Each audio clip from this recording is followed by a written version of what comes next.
Hey y'all, I'm here and I am back. I am back with a Bling Empire New York Season 1 review, okay? So, as a native New Yorker, born and raised, okay, I was like, okay, let's get into it. So, I like the original Bling Empire. I'm gonna be honest, I didn't care for Season 2 of the regular Bling Empire, but I did love Season 1.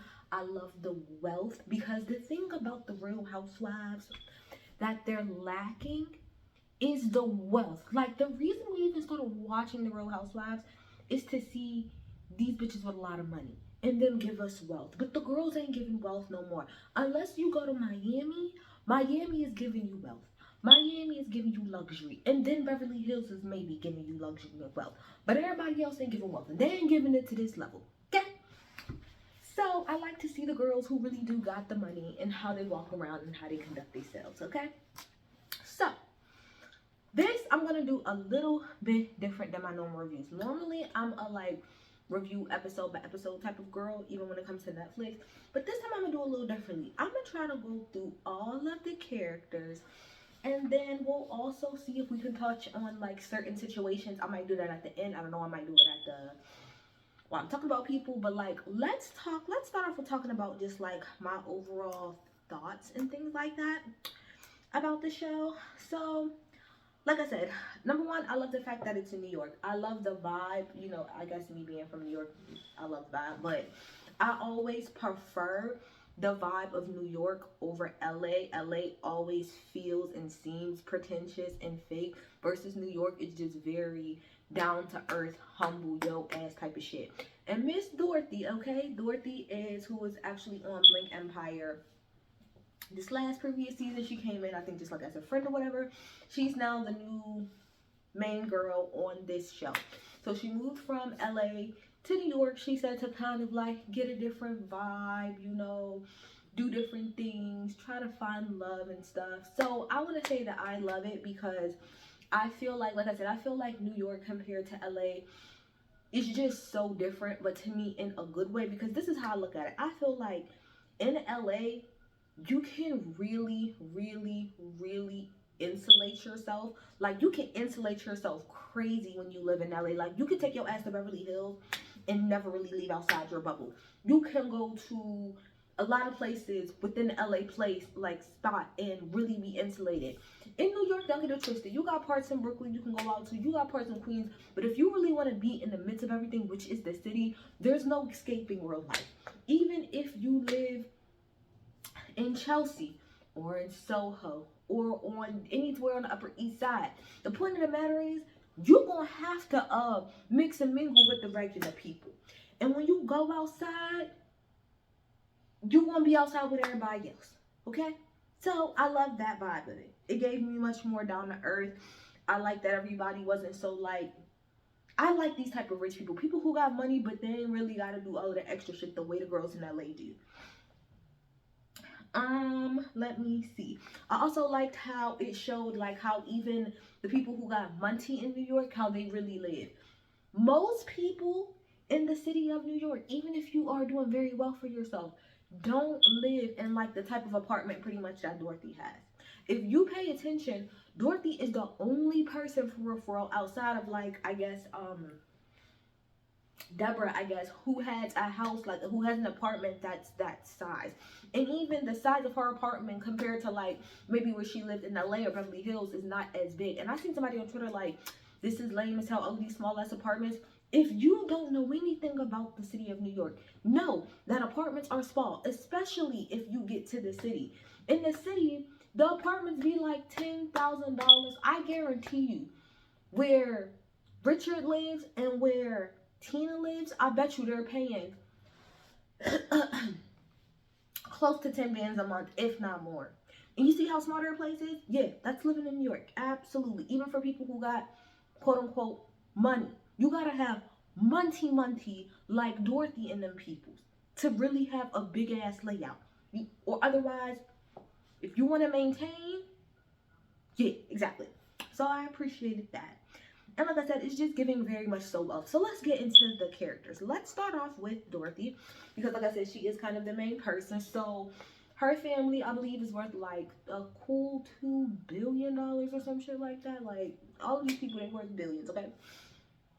So her family's worth like $2 billion. So I'm gonna go through some of the things like that I think about the person. Um, that's just kind of have what I have written down here, and we'll go through if there's anything in particular. So for Dorothy, I have she seems sweet, but she is a bit judgy and a bit stuck up, a little bit to me. I do love the relationship that she has with Tina. I think that they have like grown into like a really good friendship. I love how Dorothy is there for Tina. I love like their chemistry. I love their back and forth. Anytime they're on screen together, I love it. They have a really good time. Love their little camaraderie. One thing I will say about Dorothy is that she's very guarded. Now, I could not imagine like me or my family being worth nearly as much money as her family is worth. But I will say, so so I would assume that that just makes you like automatically very guarded and hard to trust most people. But I will say that that is probably something she wants to work on as far as just being a little like willing to open up her heart a little bit more, give a little bit, be friends with people a little bit. I mean, still keep your eye open. Still keep your eye open. But the number one thing I think about is when she went on a date. So she met the guy, she met this guy, I think his name is Ari, when they had went to the Bahamas for a trip. And she really liked the guy and stuff, and he just so happened to live in Queens. So when they come back or whatever, they go on a date. And during the date, he's asking her, like regular date questions. So he was like, so, like, what about your family? And she just completely kind of like, she's like, what about him? And he's like, did you, like, I know you said your mom lives here. Where does your dad live? Oh, he bounces back and forth. And he was like, okay, so, did you ever think about working for your dad's company? And she just completely shut down after that. And she was like, anytime anybody asks me about my family, I think in her head, it's like, what do you want from me? Like, here go another man trying to get close to me because of who my daddy is and trying to be all up in our business. I don't really think Arby was asking anything wrong. I think, especially when you're known like that and your family is as wealthy as they are, I think it's, and especially you don't work for the company, I think it's kind of a natural thing to be like, so, I see you do your own thing, did you never not want to work for your dad? But I understand her being a little guarded because they're worth a whole lot of money. And people can absolutely use you. But I think she needs to work on putting her guard down just a little bit, even in friendship. And yeah, like I said, I think she gets offended very easily, but I do think that she can be like very understanding and very empathetic, especially like with, like I said, Tina, when they had went and got that island in the Bahamas for Tina, and Tina was talking about, just how she didn't feel like she accomplished much, Dorothy was very supportive. Like, she was being a really good friend in that moment. She's been a really good friend to Tina throughout this whole thing. Very empathetic. Very nice. So that's kind of my thoughts on Dorothy. I feel like I don't dislike Dorothy as much as Kane does, okay? Because Kane was on here this season talking about how much he couldn't stand her. I don't really have as much of a problem with Dorothy as the rest of the girls do. I think that she can be very shady and very catty. But I feel like we didn't get to see a lot of that side during this season. Maybe we'll see it later, but we ain't see it so much this season. Then let's talk about Tina, since we're talking about Tina, okay? So Tina is a fashion influencer, okay? She has been for a while. Let me see here. I love her. Tina is my favorite person on this show. She is my, like, favorite character. I love her attitude. I love her mood. I love her vibe. But my good sis is going through a lot, and I do feel for her. My good sis is going through a lot. So, because she's a fashion influencer, she's always on the go, especially when it comes to all of these fashion weeks. There's always a damn fashion week going on all the time. So if she ain't in New York, she's on a flight going to Paris. If she ain't in Paris, she's going to Milan. And I know a lot of people were saying, like, when I was on Twitter, like, oh, girl, you have front row seats. Because I think she had missed, was it the Chanel show that she missed? Maybe it was the Chanel show that she missed on accident. But I see people like, oh, girl, you messed up, because if it was me and I had a front row seat to Chanel, then I would have made sure I was parked out there a week early. I mean, yeah, y'all say that as people that's never been at front row in Paris, or at front row for Fashion Week for Chanel. That's why y'all say that. Y'all are saying that as people that's never experienced it. As someone who's probably experienced it a lot, sitting in front row shows, the front rows of shows, period, all the time, a lot, it probably doesn't hit her. Now, she was very upset. I think that she missed that one show. But anything, if you do it after a while, can get tiring.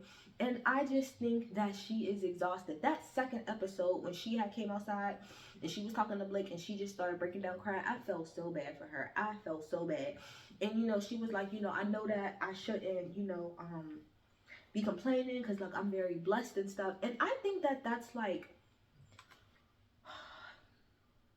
I don't like when people say that, because I feel like it's just a way to downplay whatever it is that I'm saying.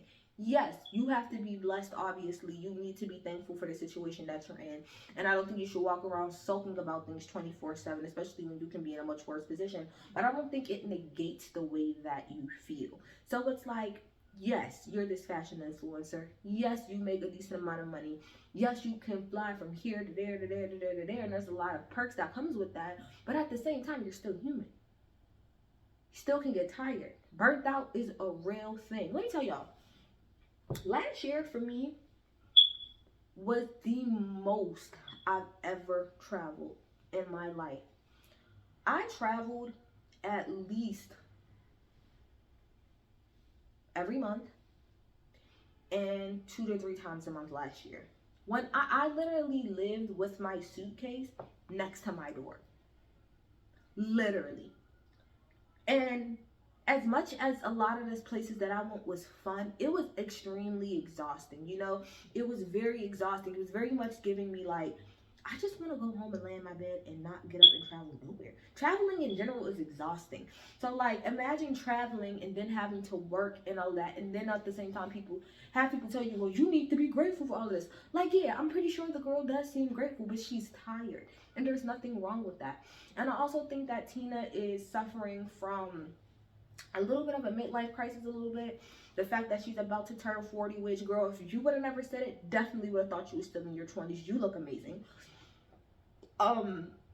Talking about how she's about to be 40, and I think it's probably very scary for her that maybe she can get pushed out for another girl or another influencer, and she might not get invited as much anymore to places, and maybe people don't follow her as much. I think that's a real fear of hers too. And then also, she just has a lot of trauma. The one thing that I will say about Tina that I wish she would have done, and I hope she does next season, is I feel like Tina went to everybody except a therapist. She went to a matchmaker. She went to a damn palm reader. She went to all of these people and having conversations with them that in our reality she really should be having with the therapist. Like, even when she sat down with the matchmaker was like, you have a lot of trauma that you got to work through. I don't even think the matchmaker really wanted to set her up with anybody, because it's like, you have your own trauma that you have to work through. So I hope that Tina is able to find like a therapist or somebody to really talk to her through everything, versus going to all of these other people who's not going to be able to give you what you truly need. You truly need to talk to a therapist, not a matchmaker, not a sign reader, not a shaman, a licensed, trained therapist, specifically in trauma, so that they can help you go through this stuff. When the guys that came up to her, when Dorothy went to go get those guys when they was in Bahamas, and they came and they was just talking to Tina, and she just completely had like a panic attack, I said, oh baby girl, that's trauma. Because you was just triggered like crazy, and all they did was just sit down by you and say hi. You need to work through that, baby girl. Yes, ma'am. And no matchmaker. And the way that I look at it, truly, like I think even a matchmaker said, you can't be good for somebody if you ain't good for yourself. You need to figure out you first, and then you probably can find somebody that'll love you. But you gotta work through that trauma, baby girl. You gotta work through that. But yeah, I love Tina outside of that. I love her. Like I said, I love her fashion style. Her fashion sense. I think that she has a great spirit. I think she's very bubbly. I think she is very open. I loved how open and honest she was this season. Being very honest with her struggles and stuff. I love her. Love her, love her, love her, love her. She's my favorite person. Who else we got here? Next, we got Richard. Richard. works for the Hudson Wellness Center. He is like what, the CEO or the COO, something like that. Some high ass position he's in that. The first thing I have on here for him is social climber.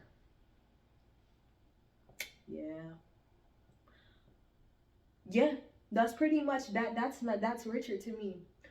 The main thing I get from Richard, very much so a social climber. Them first 3 to 4 episodes definitely to me solidified you're absolutely a social climber.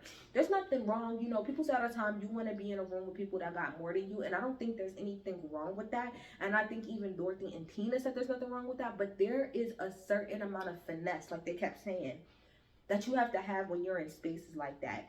You can't come around running around being a nigga that's begging all the time, because that's how Richard comes off. You come off like you're the guy who's begging, like you're literally a beggar, and you're begging for people's attention. You're begging for people to accept you. You're begging to climb that social ladder, and we are all doing that. But the ones who do it very well, when it's not very obvious, you're making it obvious as hell that you're willing to do almost anything to climb the quote-unquote social ladder, and it's very unbecoming. You know, what's my other guy's name? Kevin. Okay, Kevin in Bling Empire. The reason I actually liked Kevin a lot is because Kevin was very honest with the fact that he was not near anywhere where any of the people he hung out with, and he was very honest about that. He was very thankful about the stuff that you know, that they helped expose him to.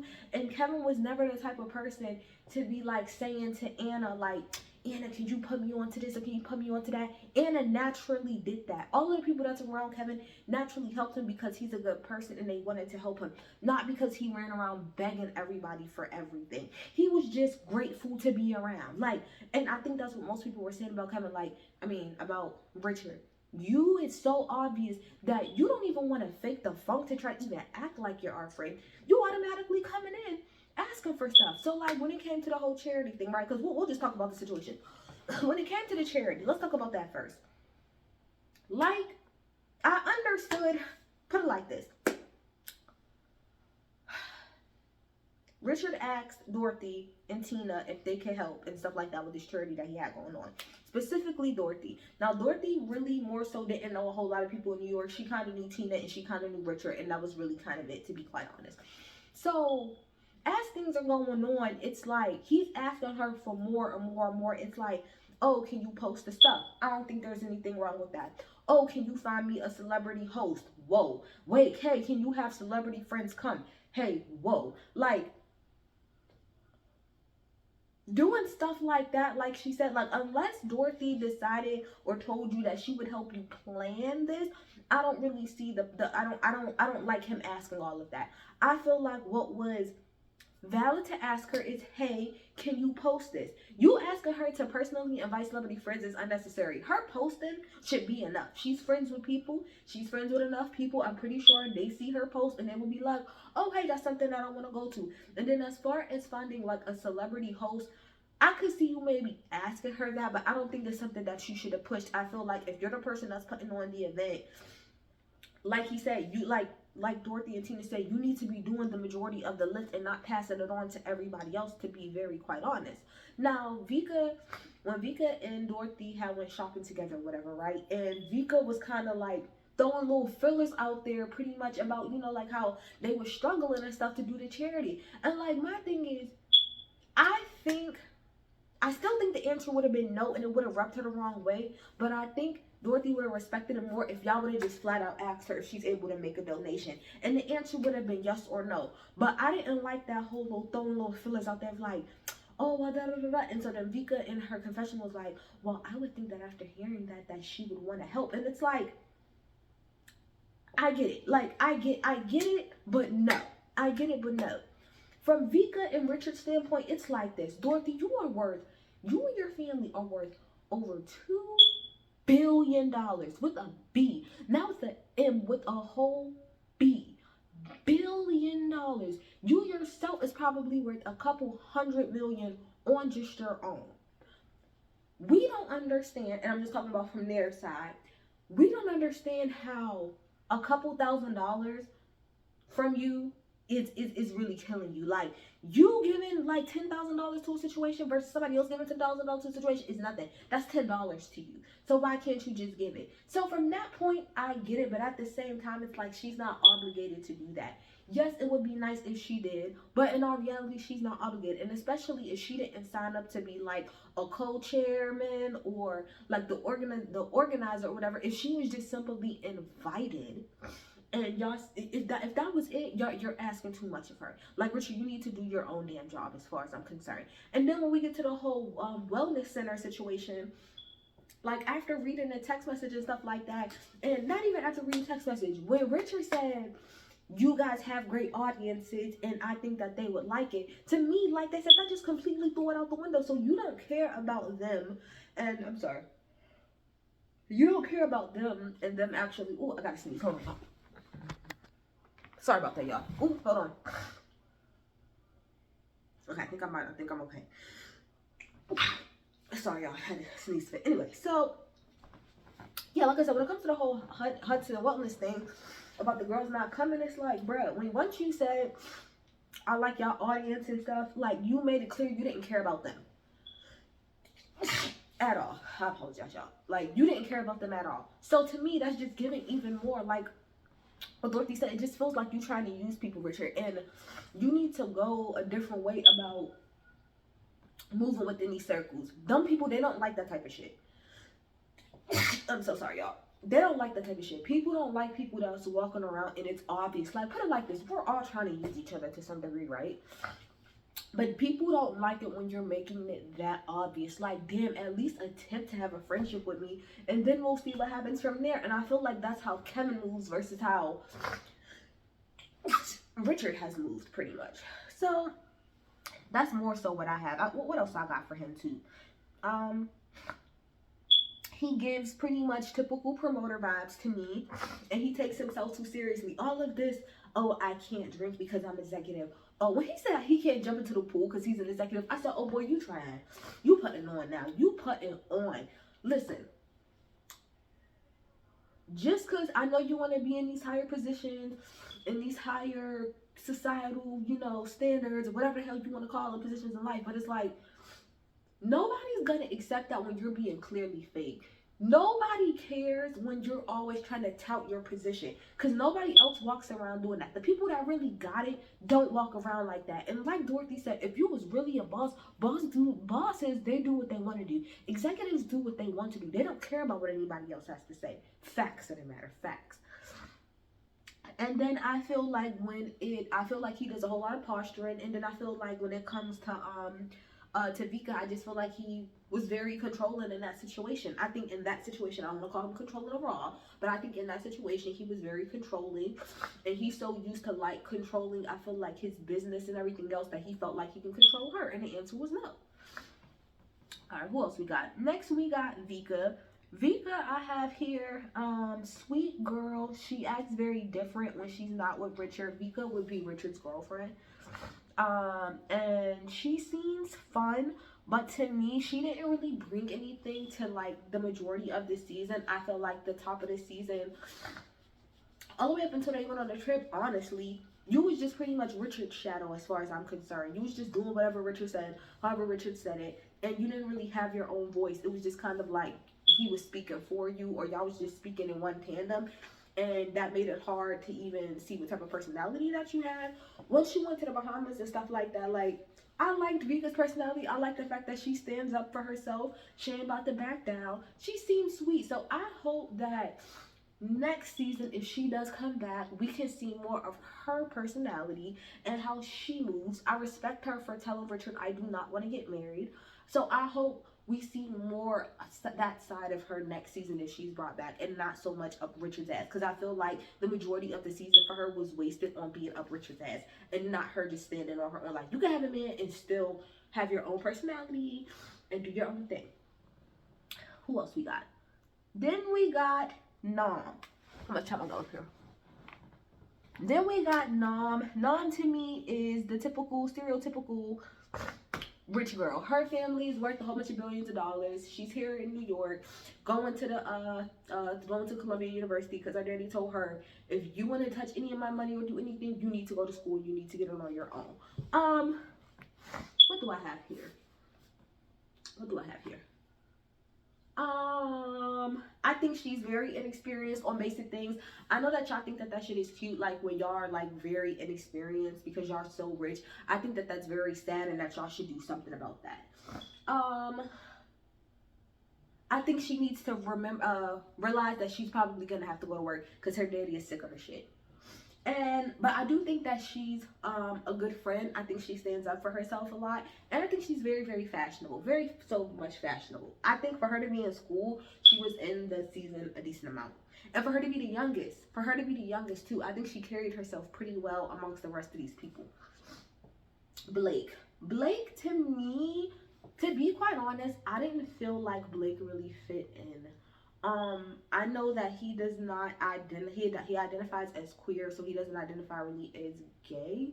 But I don't really think that has anything. I think that because he identifies as queer, production maybe thought that they could just throw him in there with the girls, like kind of how they do with Kane. But I feel like Kane and Blake are two completely different people. Kane really can't sit amongst the girls and still be there and still give what needs to be gave and everything. I think that Blake is very awkward. He doesn't really know what to say. He doesn't really have much to say. And like, no cap, I just feel like he wasn't needed this season. I feel like he's just very awkward. And all of the scenes where it's nothing but the girls and it's him, he just seems out of place. And he seems like he needs to be more so with the boys than with the girls. And like I said, I think y'all tried to make him the Kane of this city or whatever. But it's not gonna work. He doesn't give what Kane gives. He doesn't, and that's okay. So I think we need to move him off of the show altogether, or find somebody else that's gonna replace him, move him to the front of the show. Then, I ain't got much time left, y'all. Then we have Lynn. Lynn, to me, she hates being called the mother, but that's what she acts like of the group. She's very much so like a know-it-all, and like, I know what I'm doing, and this, that, and the third. But fuck all that when it comes to Lynn. Girl, allegedly, because I don't want nobody to sue me. Allegedly, your husband is gay, girl. Your husband is gay. Jet allegedly is gay. I think that she knows that. I think they both knew that when they got married. I think that they have an arrangement where they both do their own thing. Currently, how it is right now, he be in London doing his own thing. She stays in New York doing her own thing. And the son that they have together is in boarding school. And I think that, but I think even with that, I think that she is extremely dismissive of Jet. I think she doesn't try to take anything that he says into consideration, and it's very much so like, it's what I want, and I don't really care about what you want, it's what I want. And I feel like if y'all had this situationship for 27 years, I'm pretty sure it's because y'all was both on equal terms about how this shit worked. But I do believe that you should have little to say about nothing because you have a situationship and not an actual relationship as far as I'm concerned. You do your own thing, he do his own thing, y'all have an agreement, and that's just how it's been, and that's why y'all for work for as long as y'all have, allegedly. And then Deborah. Deborah to me lives she's obviously to me like the one with the most money next to Dorothy. She lives like a very, very extravagant lifestyle. Her husband, very different guy. He seems like he likes to spend way more money than she does. I do think that Deborah is like very judgy, but my main thing that I didn't really care about Deborah this season is I didn't like how she didn't interact with any of the other cast other than maybe like Tina. Her and Dorothy was supposed to sit down and talk because I think everybody thought, like these are some two boss bitches, come from a lot of money, maybe they could be cool. But Deborah like curved Dorothy pretty much trying to meet her and pretty much said that, told Candace because, I've heard bad things about her. But my thing is you haven't met her yourself. So my thing with Deborah is like, I feel like you're giving the most as far as like wealth and luxury lifestyle is concerned. But so I feel like you would be a 10 times better castmate if you interacted with the other people. The fact of the matter is Deborah felt like she was on a completely different show than everybody else. She did not interact with anybody else. She didn't come on a trip. She didn't really interact with anybody other than Tina. That was about it. So I feel like, Deborah, if you want to stay on this show, you can't just keep living completely separate. The point of the show is to show y'all lives, but also how y'all work as a friend group. And I feel like if you not going to mix and mingle with the other girls, you can get your ass off the show, as much as I love your luxurious lifestyle. That's just how I feel. You was on this show, but you was on a completely, you wasn't on Bling Empire. You was on Lifestyles of Rich and Famous. That's what you was on. Next season, if you want to be here, girl, you better interact and mingle with the girls, or I don't want you on here no more. And that's just how I feel. Other than that, I like the season. I thought it was cute. Y'all tell me what y'all think in the comments. Bye.